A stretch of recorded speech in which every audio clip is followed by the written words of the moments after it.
కొరింథీయులకు వ్రాసిన మొదటి పత్రిక 6వ అధ్యాయము. మీలో ఒకనికి మరియొకని మీద వ్యాజ్యమున్నప్పుడు వాడు పరిశుద్ధుల ఎదుట కాక అనీతిమంతుల ఎదుట వ్యాజ్యమాడుటకు తెగించుచున్నాడా? పరిశుద్ధులు లోకమునకు తీర్పు తీర్చెదరని మీరెరుగరా? మీ వలన లోకమునకు తీర్పు జరగవలసి ఉండగా మిక్కిలి అల్పమైన సంగతులను గూర్చి తీర్పు తీర్చుటకు మీకు యోగ్యత లేదా? మనము దేవదూతలకు తీర్పు తీర్చదమని ఎరగరా?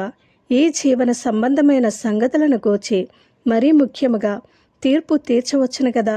కాబట్టి ఈ జీవన సంబంధమైన వ్యాజ్యములు మీకు కలిగిన ఎడల వాటిని తీర్చుటకు సంఘములో తృణీకరింపబడిన వారిని కూర్చుండబెట్టుదరా? మీకు సిగ్గు రావాలనని చెప్పుచున్నాను. ఏమి, తన సహోదరుల మధ్యను వ్యాజ్యము తీర్చగల బుద్ధిమంతుడు మీలో ఒకడైనను లేడా? అయితే సహోదరుడు సహోదరుని మీద వ్యాజ్యమాడుచున్నాడు, మరి అవిశ్వాసుల ఎదుటనే వ్యాజ్యమాడుచున్నాడు. ఒకరి మీద ఒకడు వ్యాజ్యమాడుట మీలో ఇప్పటికే కేవలము లోపము, అంతకంటే అన్యాయము. సహించుట మేలు కాదా? దానికంటే మీ సొత్తులను అపహరించబడనిచ్చుట మేలు కాదా?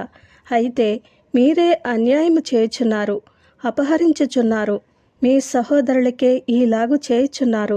అన్యాయస్తులు దేవుని రాజ్యమునకు వారసులు కానేరని మీకు తెలియదా? మోసపోకుడి. జారులైనను, విగ్రహారాధికులైనను, వ్యభిచారులైనను, ఆడంగితనము గలవారైనను, పురుష సంయోగులైనను, దొంగలైనను, లోభులైనను, త్రాగుబోతులైనను, దోషకులైనను, దోచుకుని వారైనను దేవుని రాజ్యమునకు వారసులు కానేరరు.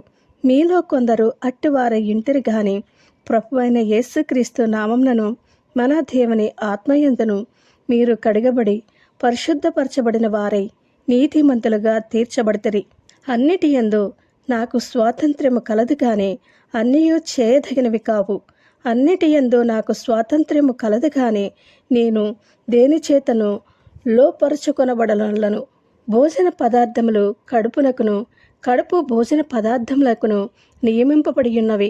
దేవుడు వాటిని నాశనము చేయును. దేహము జారత్వము నిమిత్తము కాదు గాని ప్రభువు నిమిత్తమే. ప్రభువు దేహము నిమిత్తమే. దేవుడు ప్రభువును లేపెను, మనలను కూడా తన శక్తి వలన లేపును. మీ దేహములు క్రీస్తునకు అవయవములై ఉన్నవని మీరెరుగురా? నేను క్రీస్తు యొక్క అవయవములను తీసుకుని వేశ్య యొక్క అవయవములుగా చేయుదునా? అదెంత మాత్రమునో తగదు.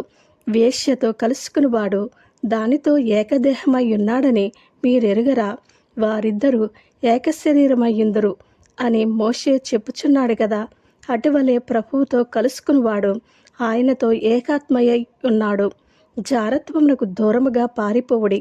మనుష్యుడు చేయు ప్రతి పాపమును దేహమునకు వెలుపల ఉన్నది కానీ జారత్వము చేయువాడు తన సొంత శరీరమునకు హానికరముగా పాపము చేయుచున్నాడు. మీ దేహము దేవుని వలన మీకు అనుగ్రహింపబడి మీలోనున్న పరిశుద్ధాత్మకు ఆలయమై ఉన్నదని మీరెరుగరా? మీరు మీ సొత్తు కారు, విలువ పెట్టి కొనబడిన వారు కనుక మీ దేహముతో దేవునిని మహిమపరచుడి. ఆమేన్.